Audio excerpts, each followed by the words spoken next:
ദൈവത്തിൻ്റെ പരിശുദ്ധമായ നാമത്തിന് മഹത്വം ഉണ്ടാകട്ടെ. സ്നേഹ ബഹുമാനാദരവുകളുള്ള എല്ലാ ദൈവദാസന്മാർക്കും ദൈവമക്കൾക്കും കർത്താവായ യേശുക്രിസ്തുവിൻ്റെ നാമത്തിൽ ഈ പ്രാരംഭ സമയത്ത് സ്നേഹവന്ദനം അറിയിക്കുന്നു. വിശുദ്ധ ലൂക്കോസിന്റെ സുവിശേഷം 16-ാം അധ്യായത്തിന്റെ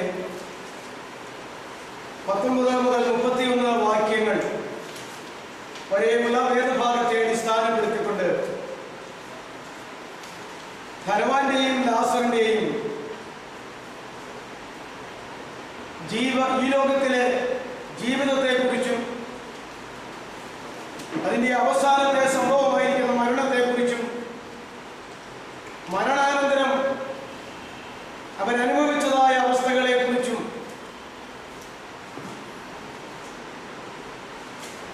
അത്രത്തോളം വേദഭാഗങ്ങളെ അടിസ്ഥാനപ്പെടുത്തി നമ്മൾ ചുരുക്കമായിട്ടുള്ള ചില കാര്യങ്ങൾ ചിന്തിച്ചു കഴിഞ്ഞു.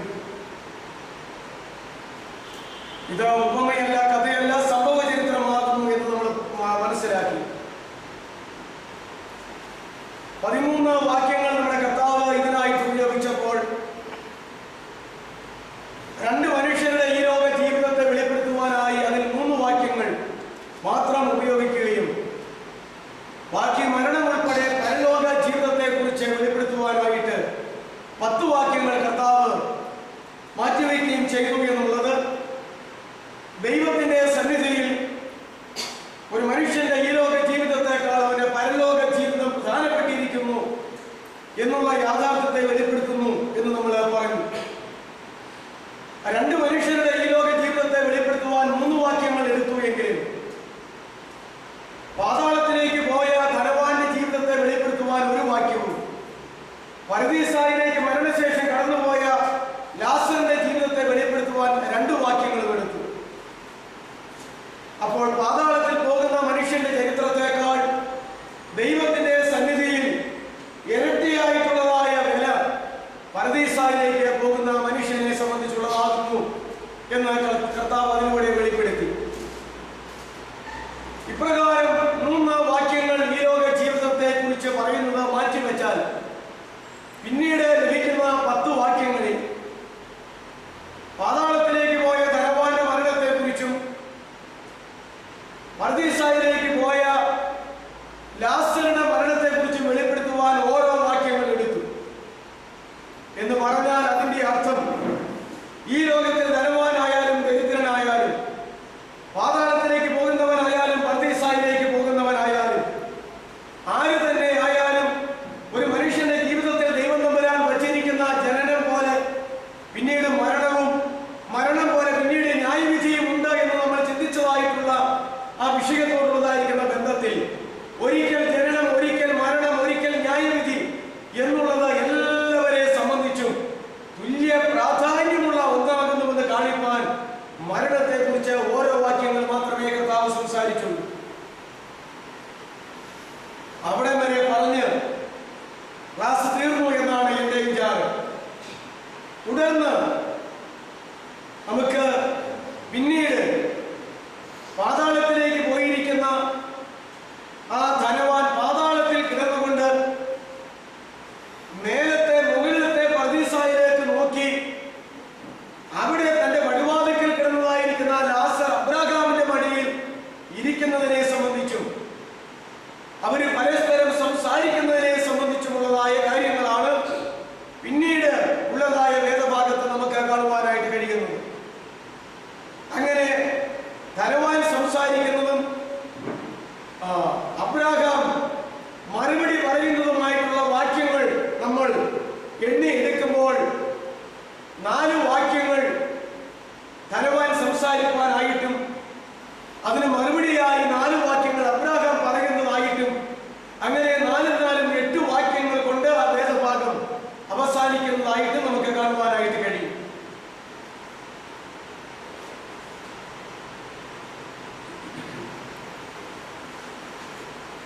ഇനി 19-ാമത്തെ വാക്യം മുതൽ വേഗത്തിൽ ഞാൻ ഓടിച്ചു പറഞ്ഞു പോകാം. ധനവാനായ ഒരു മനുഷ്യനുണ്ടായിരുന്നു. ആ മനുഷ്യന്റെ പേര്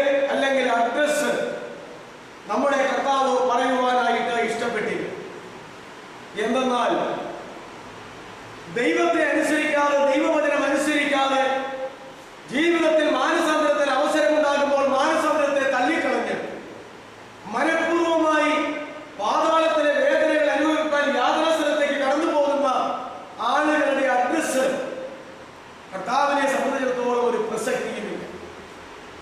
എന്നാൽ ഈ ലോകത്തിൽ ധനവാനെ പോലെയുള്ളതായിരിക്കുന്ന ഒരു മനുഷ്യന്റെ അഡ്രസ്സിനാണ് ഏറ്റവും വലിയ വില മറ്റുള്ള മനുഷ്യൻ കൽപ്പിക്കുന്നത് എന്ന് നമ്മൾ അറിയുന്നത്.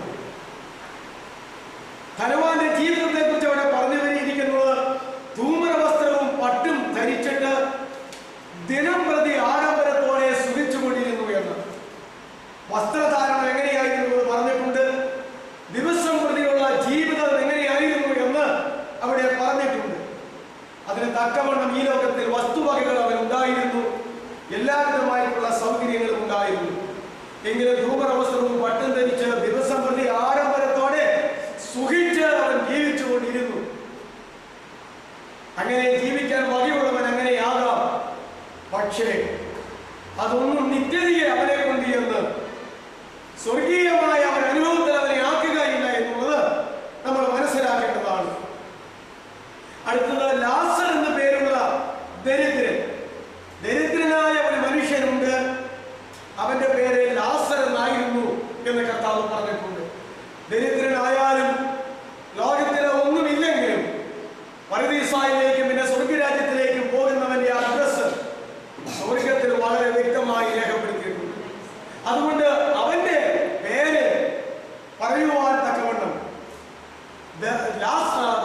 ധനവാന്റെ പേര് പറയാൻ മനസ്സില്ലാത്ത, ആഗ്രഹമില്ലാത്ത കർത്താവ് ദരിദ്രന്റെ പേര് മനഃപൂർവ്വമായി പറയുവാൻ ആഗ്രഹിച്ചു എന്ന് നമുക്ക് മനസ്സിലാക്കുവാനായിട്ട് കഴിയും. ഈ ലോകത്തിൽ ഇപ്രകാരമുള്ള വ്യക്തിയുടെ പേര് പറയാൻ ആരും ആഗ്രഹിച്ചില്ലെങ്കിലും പറഞ്ഞില്ലെങ്കിലും പറയുന്നവനായ ഒരു കർത്താവ് അവർക്കായി ജീവിക്കുന്നു എന്നുള്ള കാര്യം നമ്മൾ മനസ്സിലാക്കേണ്ടതാണ്. പിന്നീട് നമ്മൾ അവന്റെ ആ ലാസറിന്റെ ഈ ലോകത്തിലെ അവസ്ഥ വെളിപ്പെടുത്തി. ലാസർ എന്ന പേരുള്ള ഒരു ദരിദ്രൻ വ്രണം നിറഞ്ഞവനായി അവന്റെ പടിപ്പുരയ്ക്ക് കിടന്നു. ശരീരമാസകൻ വ്രണം നിറഞ്ഞവനായി, ഉഴുതരിച്ച് നാറുന്നവനായി, ആർക്കും അടുക്കാൻ കഴിയാത്തവനായി, അവഗണിക്കപ്പെട്ടവനായി ഇരുന്നതത്രേ അവന്റെ അവസ്ഥ. ധൂമ്രവസ്ത്രവും പട്ടും ധരിച്ച് ദിനം പ്രതി ആഡംബരത്തോടെ അപ്പുറത്തെ മാളികയിലെ മുതലാളി സുഖിച്ച് ജീവിച്ചപ്പോൾ അവന്റെ പടിവാതിക്കൽ കിടന്നവൻ ഇപ്രകാരം ആ ദരിദ്രൻ വ്രണം നിറഞ്ഞവനായി അവന്റെ പടിപ്പുരയ്ക്കൽ കിടന്നു. ധനവാന്റെ വേശ്യയിൽ നിന്ന് വീഴുന്നത് തിന്ന് വിശപ്പടക്കുവാൻ ആഗ്രഹിച്ചു. അവൻ എന്തിനു വേണ്ടി അവിടെ വന്നുവെന്ന് ചോദിച്ചാൽ ധനവാന്റെ വേശ്യയിൽ നിന്ന് വീഴുന്ന ഭക്ഷണ പദാർത്ഥങ്ങളുടെ ഉച്ഛിഷ്ടങ്ങൾ തിന്നെങ്കിലും വിശപ്പടക്കാമല്ലോ എന്നുള്ള ആഗ്രഹത്തിലാണ് അവൻ ഇവിടെ വന്ന് കിടക്കുവാനായിട്ട് ഇടയായത് എന്ന് നമ്മൾ മനസ്സിലാക്കേണ്ടതാണ്. പക്ഷേ അതിന് സാധിച്ചില്ല എന്ന് നമ്മൾ മനസ്സിലാക്കണം. നായ്ക്കളും വന്ന് അവന്റെ വ്രണം മാറ്റും. അവനോട് സംസർഗം ചെയ്യുവാൻ മനുഷ്യരാരും ഉണ്ടായിരുന്നില്ലെന്നും ആ നാട്ടിലുള്ളതായ നായ്ക്കൾ, വഴിയെ പോകുന്ന നായ്ക്കളാണ് അവന്റെ വ്രണങ്ങൾ നക്കി തുടയ്ക്കുന്നത് എന്നും നമ്മുടെ കർത്താവ് തന്നെ പറഞ്ഞിട്ടുണ്ട്. ഒരു മനുഷ്യന്റെ ഹീനമായ അവസ്ഥ അത്രത്തോളമായിരുന്നു എന്ന് മനസ്സിലാക്കുവാനായിട്ട് കഴിയും. ഇതിൽ ആദ്യം മരിച്ചത്, ഇനി നമുക്ക് ചിന്തിക്കാം, ആ ദരിദ്രൻ മരിച്ചപ്പോൾ ദൂതന്മാർ അവനെ അബ്രഹാമിന്റെ മടിയിലേക്ക് കൊണ്ടുപോയി. അതാണ് അവിടെ എഴുതിയിരിക്കുന്നത്. ആ ദരിദ്രൻ മരിച്ചപ്പോൾ ദൂതന്മാർ അവനെ അബ്രഹാമിന്റെ മടിയിലേക്ക് കൊണ്ടുപോയി. ഇനി മറ്റേ വാക്യം നോക്കാം. ധനവാനും മരിച്ചു, അടക്കപ്പെട്ടു. ധനവാന്റെ മരണം ലോകം അറിഞ്ഞു. ധനവാന്റെ ശവസംസ്കാരം ലോകം അറിഞ്ഞു. ധനവാനും മരിച്ചു, അടക്കപ്പെട്ടു. പക്ഷെ പാതാളത്തിൽ യാതന അനുഭവിക്കുമ്പോൾ മേലോട്ട് നോക്കി ദൂരത്ത് നിന്ന് അബ്രഹാമിനെയും അവന്റെ മകൻ ലാസറിനെയും കണ്ടു. നമ്മൾ മനസ്സിലാക്കേണ്ടത്, ഒരു മനുഷ്യൻ മരിക്കുന്ന എന്താ പറയുന്നത്, സെക്കൻഡിൽ അല്ല, നിമിഷത്തിൽ അല്ല. അപ്പോസ്തലനായിരിക്കുന്ന പൗലോസിന്റെ ഭാഷയിൽ കണ്ണിമയ്ക്കുന്നതിനിടയിൽ, ഇയാൾ ഒരു പുസ്തകം വായിച്ചപ്പോഴാണ് കണ്ണിമയ്ക്കുന്നതിനിടയിൽ എന്ന് പറഞ്ഞാൽ കണ്ണ് അടച്ചു തുറക്കുന്നതിന്റെ പകുതി സമയത്തിനുള്ളിൽ, അതാ കണ്ണിമയ്ക്കുന്നതിനിടയിൽ, കണ്ണടച്ച് തുറക്കാനായിട്ടുള്ള സമയം, അതിന്റെ പകുതി സമയത്തിനുള്ളിൽ എന്താ പറയുന്നത്? കണ്ണുവയ്ക്കുന്നതിനിടയിൽ നാം എല്ലാവരും രൂപാന്തരപ്പെടും എന്നാ പറഞ്ഞത്. അപ്പോൾ അതുപോലെയുള്ള ഒരു സമയത്ത് മരിച്ച മനുഷ്യന്റെ ആത്മാക്കൾ, അത് പർദീസായിലായാലും അബ്രഹാമിന്റെ മടിയിലായാലും അത് പാതാളത്തിലായാലും യാതനാ സ്ഥലത്തായാലും പെട്ടെന്ന് അവിടെ ചെന്ന് ചേരുന്നു എന്നുള്ള ഒരു യാഥാർത്ഥ്യം നമ്മൾ മനസ്സിലാക്കേണ്ടതാണ്. ആത്മാവ് ശരീരത്തിൽ നിന്ന് വേർപെടുന്നതാണല്ലോ മരണം എന്ന് പറയുന്നത്. ആത്മാവ് ശരീരത്തിൽ നിന്ന് വേർപെടുമ്പോൾ മരണം സംഭവിക്കുന്നു. ശരീരം നിർജീവ വസ്തുവായിട്ട് മാറുന്നു. ആത്മാവ് വസിച്ച മൺകൂടാരമായിട്ട് അത് മാറുന്നു. അവന്റെ അവസ്ഥകൾ പെട്ടെന്ന് മാറുന്നു. നാറ്റം വയ്ക്കുന്നതിന് മുമ്പ് സുബോധമുള്ള മനുഷ്യൻ അതിനെ അടക്കം ചെയ്യുന്നു. താമസിക്കേണ്ടി വന്നാലും ഈ കാലഘട്ടത്തിൽ ആധുനിക സംവിധാനങ്ങൾ കാരണം എത്ര നാൾ വേണമെങ്കിലും ആ മൃതശരീരം വച്ചുകൊണ്ടിരിക്കാവുന്ന, അണുക്കൾ പ്രവർത്തിക്കാതെ അത് ചെയ്യാനും അഴുകാനും ഇടയാകാതെ വണ്ണമുള്ള ഒരു സ്ഥിതിവിശേഷത്തിലാക്കാനായിട്ട് കഴിയുന്ന ഒരാധുനിക കാലഘട്ടത്തിലാണ് നമ്മൾ ജീവിക്കുന്നത് എന്ന് നമ്മൾ മനസ്സിലാക്കേണ്ടതാണ്. ശവസംസ്കാരത്തിന് പ്രകാരം പറയാറുണ്ട്, മരിച്ച ആ നിമിഷത്തിൽ തന്നെ ഈ മനുഷ്യന്റെ ആത്മാവ് ദൈവം ഉദ്ദേശിച്ച സ്ഥലത്ത് എത്തിച്ചേർന്നിട്ടുണ്ട് എന്നൊരു വസ്തുതയാണ്. ഒരു പക്ഷേ ഒരു മനുഷ്യൻ മരിക്കുമ്പോൾ ആളുകൾ അറിയുന്നതിന് മുമ്പ്, ഇനി കൂടെ ഇരിക്കുന്ന ഒന്നോ രണ്ടോ പേർ അറിഞ്ഞാലും ആ അവസരത്തിൽ തന്നെ മറ്റുള്ളവരെ അറിയിക്കുന്നതിന് മുമ്പ് ആത്മാവ് പ്രകാശരശ്മിയേക്കാൾ വേഗത്തിൽ പറന്നുയർന്ന് പാതാളത്തിൽ പോകേണ്ടവന്റെ ആത്മാവ് പാതാളത്തിലും, പരദീസായിലേക്ക് പോകേണ്ട ആത്മാവ് പരദീസായിലും ചെന്ന് ചേരുന്നു എന്നുള്ള വസ്തുത വളരെ വ്യക്തമായിട്ട് കർത്താവ് ഇവിടെ പറയുന്നു. പിന്നീട് നിങ്ങളിങ്ങനെ ഓർത്തു നോക്കിക്കേ, ലോകത്തിൽ ഹിന്ദുവാകട്ടെ, മുസ്ലിമാകട്ടെ, ക്രിസ്ത്യാനിയാകട്ടെ, ദൈവമക്കളാകട്ടെ, ആര് തന്നെയും ആകട്ടെ, മരിക്കുന്ന മനുഷ്യനെ അടക്കം ചെയ്യുമല്ലോ. അവരവരുടെ മതകർമ്മങ്ങൾ അനുസരിച്ച് അടക്കം ചെയ്യുമ്പോൾ നാം വിചാരിക്കേണ്ട ഒരു കാര്യം, ഒരു അർദ്ധരാത്രി സമയത്ത് ഒരാൾ മരിച്ചാൽ ഒരു കിടക്കയിൽ രണ്ടുപേരുണ്ടായിരുന്നാലും, അത് ഭാര്യ ഭർത്താക്കന്മാരായിരുന്നാലും ഉറക്കത്തിൽ അതറിയണമെന്നില്ല. പ്രത്യേകിച്ച് വേദനയില്ലാത്ത, പിടയ്ക്കാത്ത, ഉരുളാത്ത, നിലവിളിക്കാത്ത ഒക്കെയുള്ള മരണങ്ങളാണെങ്കിൽ, ചില മരണങ്ങൾ അങ്ങനെയാണ്. അറ്റാക്ക് എന്നൊക്കെ പറയുമ്പോൾ അത് പല തരത്തിലുണ്ട്. സുഖമായി ഉറങ്ങിക്കൊണ്ടിരിക്കുമ്പോൾ കൂടെ കിടക്കുന്ന ഭാര്യ അറിയാതെ ഭർത്താവും, ഭർത്താവ് അറിയാതെ ഭാര്യയും മരിച്ചു മാറ്റപ്പെട്ടു പോകുന്നു. വേദനയുള്ളതാണെങ്കിൽ ഉറക്കം തെളിയുകയും നിലവിളിക്കുകയും ഒക്കെ ചെയ്യുന്ന സ്ഥിതിവിശേഷമുണ്ട്. അപ്പോ ഞാൻ പറഞ്ഞത്, ആ മരിക്കുന്ന നിമിഷത്തിൽ തന്നെ അത് ആ ആത്മാവ് അതിന്റെ സ്ഥാനത്തേക്ക് ചെന്ന് ചേരുന്നു. നമ്മൾ ഓർത്തു നോക്കിക്കേ, അത് കഴിഞ്ഞിട്ട് മനുഷ്യരിൽ ചിലപ്പോൾ ഒന്നാമത്തെ ആള് വരെ അറിഞ്ഞു തുടങ്ങുന്നു, രണ്ടാമത്തെ, മൂന്നാമത്തെ, പിന്നീട് അറിയുന്ന ആൾ അറിയിച്ച് അറിഞ്ഞു കേട്ട് വരുമ്പോഴത്തേക്കും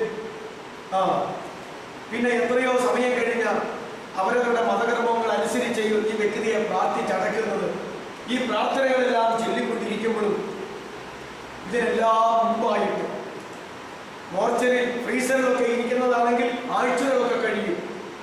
അപ്പോഴേക്കും ഈ ആത്മാക്കൾ അതിൻ്റെ സ്ഥാനത്ത് എത്തിക്കഴിഞ്ഞു. അതാ കർത്താവായിരിക്കുന്ന യേശു പറഞ്ഞ് പഠിപ്പിച്ചിരിക്കുന്നത്. അതങ്ങനെ തന്നെയാണ്. പിന്നീട് പരദീസായിലേക്ക് ചെന്ന് ചേർന്നിരിക്കുന്ന ആത്മാവ്, ഇവിടെ ലാസർ മരിച്ചപ്പോൾ ലാസറിനെ ദൈവദൂതന്മാർ വന്നിട്ട് അകമ്പടി സേവിച്ചവന്റെ ആത്മാവിനെ അബ്രഹാമിന്റെ മടിയിലേക്ക് കൊണ്ടുപോയി. ധനവാന്റെ ആത്മാവിനെ ആര് കൊണ്ടുപോയി എന്നൊന്നും പറഞ്ഞിട്ടില്ല. ആ ധനവാനും മരിച്ചു, അടക്കപ്പെട്ടു, നേരെ യാതനാ സ്ഥലത്തേക്ക് ചെന്നു എന്നാ പറഞ്ഞിരിക്കുന്നത്. അവരെ കൊണ്ടുപോകാനും ദൂതന്മാരുണ്ട്. അദ്ദേഹം പറയാതെ നിങ്ങൾക്കറിയാമല്ലോ, സാത്താനും സൈന്യങ്ങളുമുണ്ട്, ദൈവദൂതന്മാരും സൈന്യങ്ങളും അവിടെയുമുണ്ട്. അതുകൊണ്ട് രണ്ട് തരത്തിലുമുള്ളതായിരിക്കുന്ന ആളുകളുണ്ട്. അതുകൊണ്ട് അതാത് ആത്മാക്കൾ ചെന്ന് ചേരുന്ന സ്ഥലത്തേക്ക് ചെന്ന് ചേരുന്നതിന് അവിടെ ചെന്നു കൂടുന്ന ആരുടെ അധികാര പരിധിയിലൊക്കെയാണോ ആ സ്ഥലങ്ങളും അവസ്ഥകളും ആയിരിക്കുന്നത്, അവർ വന്ന് കൊണ്ടുപോകുന്നു എന്നുള്ള കാര്യത്തിൽ യാതൊരു സംശയവുമില്ല. പിന്നീട് നമ്മളിങ്ങനെ ഓർത്തു നോക്കുമ്പോൾ ഈ ശവം അടക്കുന്ന ആളുകൾ മരിച്ച ആളിന്റെ എന്താ പറയുന്നത്, നിത്യശാന്തിക്ക് വേണ്ടി, ദൈവത്തോടു കൂടെ ചേരുവാൻ വേണ്ടി, സ്വർഗത്തിൽ എത്തുവാൻ വേണ്ടി, നരകയാതനകൾ അനുഭവിക്കാതിരിക്കുവാൻ വേണ്ടി ഒക്കെ നമ്മൾ പറയുന്ന വാക്കുകൾ, പ്രാർത്ഥിക്കുന്ന പ്രാർത്ഥനകൾ, പ്രസംഗിക്കുന്ന പ്രസംഗങ്ങൾ, വായിക്കുന്ന കാര്യാദികൾ, ഒക്കെയും ചെയ്യുന്ന കർമാദികൾ എല്ലാം ഇങ്ങനെ നിരന്തരമായി ചെയ്തു തുടങ്ങുന്നതിന് മുന്നമേ തന്നെ ഈ ആത്മാക്കൾ എവിടെ ചെന്ന് ചേർന്നിട്ടുണ്ട്, എത്തേണ്ട സ്ഥലത്ത് എത്തിച്ചേർന്നിട്ടുണ്ട്. പിന്നെ അതിൻ്റെ നിരർത്ഥകത നമ്മളൊന്ന് ഓർത്തുണ്ടെങ്കിൽ ഒരിക്കലും പിന്നെ അതിന് ഇളക്കമോ മാറ്റമോ സ്ഥാനക്കയറ്റമോ ഒന്നും ഉണ്ടാകത്തില്ല. ഇന്ന് വരെ പാതാളത്തിൽ ചെന്ന് പെട്ടിട്ടുള്ള ഒരു ആത്മാവിനെ അവിടെ നിന്ന് പർദീസായിലാക്കുവാനും, പർദീസായിൽ ചെന്ന് പെട്ടിട്ടുള്ള ഒരു ആത്മാവിനെ അവിടെ നിന്ന് പാതാളത്തിലാക്കുവാനും, ഇത് രണ്ടുമല്ലാതെ ഒരു ഇടവകാലത്തേക്ക് ഇതുവരെ ഒരാത്മാക്കൾ പോയിട്ടുമില്ല. അങ്ങനെ ആക്കുവാൻ ആർക്കും കഴിഞ്ഞിട്ടില്ല, കഴിയുകയുമില്ല. ഇതാ കർത്താവ് വളരെ വ്യക്തമായി പഠിപ്പിച്ചിരിക്കുന്നു. അപ്പോൾ ഇന്ന് മനുഷ്യർ ചെയ്യുന്ന, പറയുന്ന, പ്രാർത്ഥിക്കുന്ന, പ്രസംഗിക്കുന്ന, ചെയ്തു കൂട്ടുന്ന മരണാനന്തര കർമ്മങ്ങൾ എന്നിവയുടെ നിഷ്പ്രയോജനത്വം നമ്മളതൊന്ന് മനസ്സിലാക്കേണ്ടത്, അതുകൊണ്ട് ആ ദരിദ്രൻ മരിച്ചപ്പോൾ ദൂതന്മാർ അവനെ അബ്രഹാമിന്റെ മടിയിലേക്ക് കൊണ്ടുപോയി. ഞാനിവിടെ പറഞ്ഞു എന്ന് ഞാൻ ഓർക്കുന്നില്ല. ഒരു മനുഷ്യന്റെ, ഞാൻ എവിടെയോ ഈ അടുത്ത ദിവസം പറഞ്ഞു, ഒരു മനുഷ്യന്റെ വ്യക്തിത്വം എന്ന് പറയുന്നത് ഞാൻ ഇതിനു മുമ്പ് പറഞ്ഞിട്ടുണ്ട്. എന്താണ് അതിന് നമ്മൾ ഇംഗ്ലീഷിൽ ഇങ്ങനെ പറയാറുണ്ട്, സാധാരണ ഇംഗ്ലീഷില് പേഴ്സണാലിറ്റി എന്ന് പറയാറുണ്ട്. ഇതൊരു സർവ്വസാധാരണമായ സംസാരമാണ്. നമ്മള് നല്ല ഒരു ഉയരം, ആ ഉയരത്തിന് തക്കവണ്ണമുള്ള ഒരു വണ്ണം, എല്ലാ ശരീര അവയവങ്ങളും അതാതിൻ്റെ സ്ഥാനത്ത് നല്ല ഘടനയായിട്ട് ചേർന്നിരിക്കുന്ന ഒരു വ്യക്തി, കണ്ടാൽ എല്ലാവരും ആകർഷിക്കുന്ന ഒരു നിറം, ഇപ്രകാരമുള്ള ഒരു വ്യക്തിയെ നമ്മൾ കണ്ടാൽ നമ്മൾ സാധാരണ പറയും, എന്താ പറയുന്നത്, എന്തൊരു പേഴ്സണാലിറ്റി അല്ലേ, എന്തൊരു പൊക്കം, എന്തൊരു വണ്ണം, എന്തൊരു നിറം, എന്തൊരു ആകാര സൗന്ദര്യം, എന്തൊരു പേഴ്സണാലിറ്റിയാ. ഇതാണ് ഈ പേഴ്സണാലിറ്റി എന്നുള്ളതിന് 99% ആളുകൾ പറയുന്നത്. അങ്ങനെ ഒരു വ്യക്തി വന്നപ്പോൾ നമ്മൾ ദൂരമേ കണ്ടു, നമ്മളത് ഇങ്ങനെ പ്രകാരം പറഞ്ഞ് പാസ്സാക്കി. ആ വ്യക്തിയുമായിട്ട് അടുത്ത് ഇടപെട്ടപ്പോൾ അറിയുന്നത് ആള് സംസാരിക്കും, അത് ആളെ സംസാരിക്കുന്നത് മാത്രമല്ല, ചെവിക്ക് കേൾവി കുറവ്, ചെവിക്ക് മാത്രമല്ല, കണ്ണിന് കാഴ്ച കുറവ്, കണ്ണിന് കാഴ്ചയില്ല, ചെവിക്ക് കേൾവിയില്ല, സംസാരിക്കുകയുമില്ല. അത് മാത്രമല്ല, ഇങ്ങനെയൊക്കെ ഒരാളുകൾക്ക് ചില ബുദ്ധിയുള്ളവരുണ്ട്, ഇതൊരു മന്ദബുദ്ധിയുണ്ട്. എന്നിട്ട് ഇത്രയും അറിഞ്ഞ് അനുഭവിച്ചു കഴിഞ്ഞാൽ നമ്മൾ ആരോടെങ്കിലും പറയുമോ, പിന്നെ പൊന്നെ ഭയങ്കര വ്യക്തിത്വമുള്ള മനുഷ്യനാണ്, ഒന്ന് ചെന്ന് കണ്ടേ എന്ന് നമ്മൾ പറഞ്ഞു വിടുമോ? പിന്നെ ഇല്ല. പിന്നെ ഇത്രയും പറയും, എൻ്റെ പൊന്നെ കാണാനൊക്കെ നല്ല ഇതായിരുന്നെങ്കിലും ആള് സംസാരിക്കുകയില്ല, കണ്ണിന് കാഴ്ചയില്ല, ചെവിക്ക് കേൾവിയില്ല എന്ന് തന്നെയല്ല. എന്നാ പറയണേ, ഒരു മന്ദബുദ്ധിക്കാരൻ. ഈ വ്യക്തിയെ ആരെങ്കിലും വലിയ പേഴ്സണാലിറ്റി ഉള്ളതാന്ന് പറയുമോ? പറയത്തില്ല. അപ്പോ ഇവിടെയുള്ള മനുഷ്യനെ ഈ വ്യക്തിത്വം എന്ന് പറയുന്നത് എന്താ പറയുന്നത്? ആത്മാവ് വസിക്കുന്ന വെറും മൺകൂടാരമായിരിക്കുന്ന ഈ പുറത്തെ ശരീരത്തിന്, ഈ ജഡത്തിന് ആണ് ഈ വ്യക്തിത്വം എന്ന് പറയുന്നത്. എന്നാൽ വചനത്തിന്റെ ഭാഷയിൽ, ദൈവത്തിന്റെ കാഴ്ചപ്പാടിൽ വ്യക്തിത്വം എന്ന് പറയുന്നത് ആത്മാവും അതുപോലെ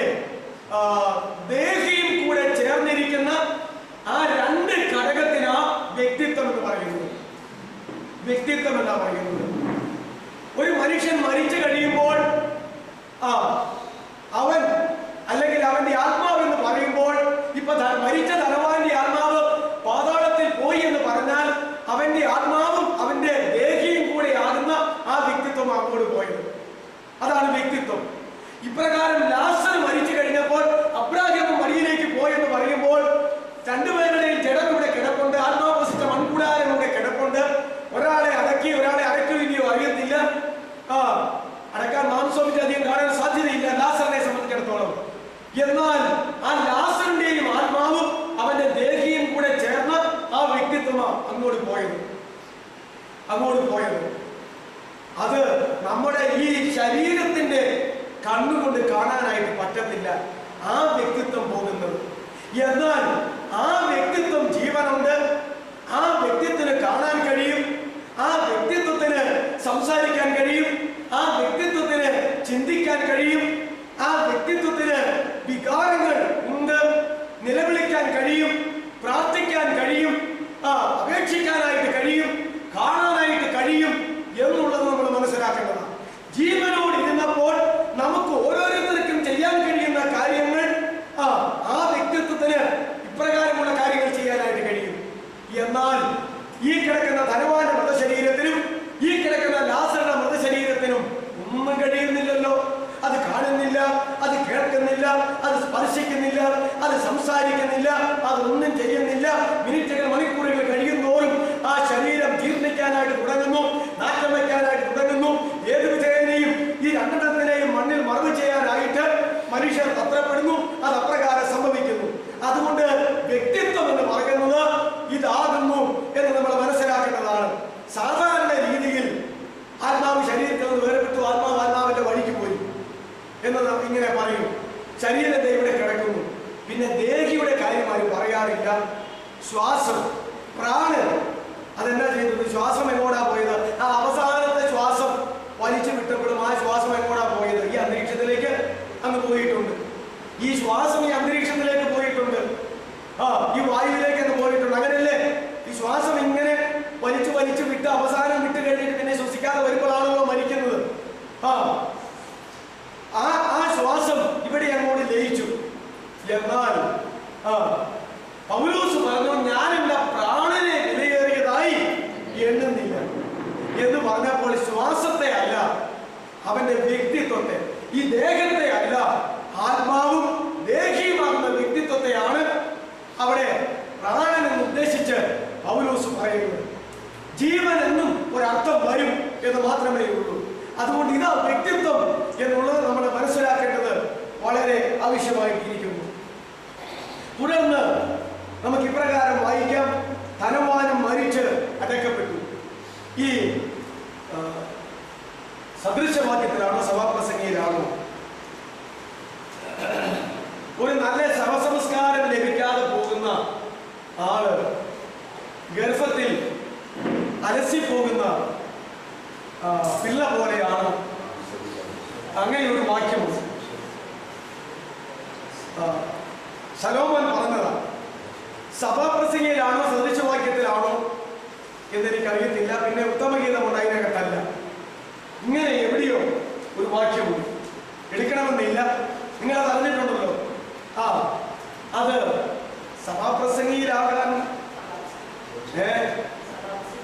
സഭാപ്രസംഗിയില അത് കണ്ടോ? കണ്ടില്ല. സഭാപ്രസംഗിയില. സഭാപ്രസംഗി എന്ന് പറയുന്ന പുസ്തകം ശലോമോൻ എഴുതിയതാണ്. ആ സഭാപ്രസംഗി എന്ന് പറയുന്ന പുസ്തകത്തിനകത്ത് വർണ്ണിച്ചിരിക്കുന്ന കാര്യങ്ങൾ എവിടെ ഉണ്ടെന്നറിയാമോ? അതിനകത്ത് ഭാഷ തന്നെ സഭാപ്രസംഗി 11:5 ഒന്ന് വായിച്ചേ.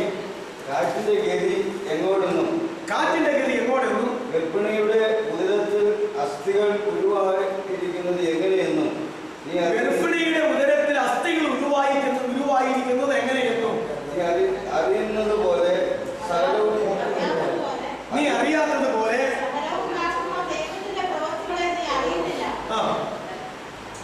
അതാണോ? ഇതല്ലല്ലോ. ഒരു ശവസംസ്കാരം ലഭിക്കാതെ പോകുന്നത്, ഒരു മനുഷ്യന് ലഭിക്കാതെ പോകുന്നത്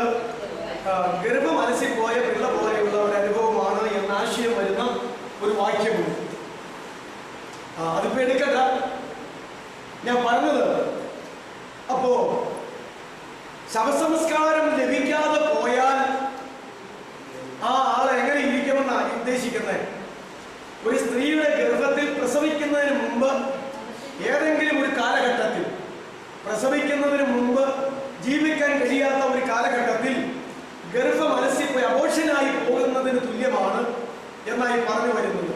അതുകൊണ്ട് ശവസംസ്കാരത്തിന് വലിയ വിലയുണ്ട് എന്നായി പറഞ്ഞു വരുന്നത്. സഭാപ്രസംഗിയാണോ? ആണോ? ഒന്ന് വായിച്ചാൽ നമ്മൾ നോക്കാം. ഒരു മനുഷ്യൻ 100 മക്കളെ ജനിപ്പിക്കുകയും ഏറിയ സംവത്സരം ജീവിച്ച് ദീർഘായുസ്സായിരിക്കുകയും ചെയ്തിട്ടും അവൻ നന്മ അനുഭവിച്ച തൃപ്തനാകാതെയും ഒരു ശവസംസ്കാരം പ്രാപിക്കാതെയും പോയാൽ ഗർഭം അലസിപ്പോയ പിണ്ഡം അവനേക്കാൾ നന്ന് എന്ന് ഞാൻ പറയുന്നു. ഒരു മനുഷ്യൻ 100 മക്കളെ ജനിപ്പിക്കുകയും ഒരു മനുഷ്യന് 100 മക്കള് ഉണ്ടെന്നിരിക്കട്ടെ, ജനിപ്പിച്ചുവെന്നിരിക്കട്ടെ, ഏറിയ സംവത്സരം ജീവിച്ച് ദീർഘായുസ്സായിരിക്കുകയും. അപ്പോ എത്ര വത്സരം പറഞ്ഞിട്ടില്ല, ഏറിയ സംവത്സരം ലോകത്തിൽ ജീവിച്ചിരുന്നു എന്ന് വിചാരിക്കട്ടെ.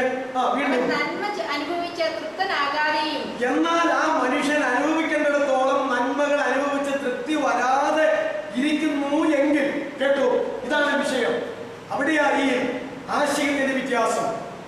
ഒരു മനുഷ്യൻ അനുഭവിക്കേണ്ടിടത്തോളം നന്മ അനുഭവിക്കാതെ പോയാൽ, വീണ്ടും ഒരു ശവസംസ്കാരം പ്രാപിക്കാതെയും, ഒരു ശവസംസ്കാരം കിട്ടാതെയും പോയാൽ ഗർഭം അലസിപ്പോയ ആ വ്യക്തി എങ്ങനെ ഇരിക്കുന്നു? ഗർഭം അലസിപ്പോയ പിണ്ഡം പോയ അവനേക്കാൾ നന്ന് എന്ന് ഞാൻ പറയുന്നു. ആ ഗർഭം അലസിപ്പോയ പിണ്ഡം ഇവനേക്കാൾ നല്ലത് എന്ന് പറയുന്നു. ഇതാര് പറഞ്ഞതാ? ശലോമോൻ പറഞ്ഞതാ. അപ്പൊ നമ്മുടെ കർത്താവ് ഇപ്പൊ നമ്മൾ ചിന്തിക്കുന്ന വേദഭാഗം എന്നതാ, ലാസറിന്റെ അവസ്ഥയും ധനവാന്റെ അവസ്ഥയും എന്നായിരുന്നു. ഇവിടെ ശലോമോൻ പറഞ്ഞതുപോലെ ധനവാൻ എത്ര മക്കളുണ്ടെന്ന് അറിയത്തില്ല. അവൻ ആവശ്യമുള്ള മക്കളുണ്ട്, അവൻ കുടുംബമായിട്ട് ജീവിച്ചവനാണ്, അതിന്റെ എണ്ണം പറഞ്ഞിട്ടില്ല.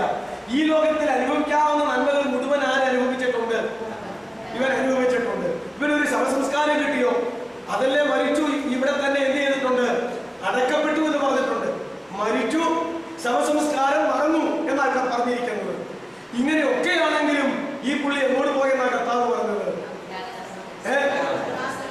യാതനാ സ്ഥലത്തേക്ക് പോയി. എന്നാൽ 100 മക്കളും ഇല്ല, ഏറിയ കാലം ജീവിക്കാൻ ഇടയായുമില്ല. ധനവാൻ മരിക്കുന്നതിന് മുമ്പ് ആര് മരിച്ചു എന്നാ പറഞ്ഞത്? അവന്റെ പടിക്കൽ കിടന്ന ലാസർ. ഒരു നന്മ ഈ ലോകത്തിൽ അനുഭവിക്കാൻ അവന് ഇടയും വന്നില്ല. പക്ഷെ ഇവൻ എങ്ങോട്ട് പോയി? അബ്രഹാമിന്റെ പടിയിലേക്ക്. നിങ്ങൾ ഇനി ഒന്ന് ചിന്തിക്കേണ്ടത് ലാസർ അല്ല, ശലോമോൻ പറഞ്ഞതാണോ? സഭാപ്രസംഗം എന്ന് പറയുന്ന പുസ്തകത്തിൽ അതിന്റെ ഗ്രന്ഥകർത്താവായ ശലോമോൻ പറഞ്ഞതാണോ ശരി? ഈ ലൂക്കോസിന്റെ സുവിശേഷം 16-ാം അധ്യായത്തിൽ കർത്താവ് പറഞ്ഞതാണോ ശരി? അത് ഇത് രണ്ടും ശരിയാണ്. എന്താ നിങ്ങളുടെ അഭിപ്രായം? പറഞ്ഞാട്ടെ. ഇതിൽ ആര് പറഞ്ഞതാ ശരി തെറ്റ്? ഇപ്പൊ കൊടുത്തില്ലല്ലേ?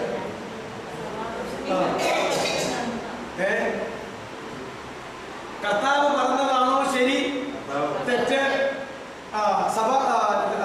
ശലോമോൻ പറഞ്ഞതാണോ ശരി തെറ്റ്? ഏതാ?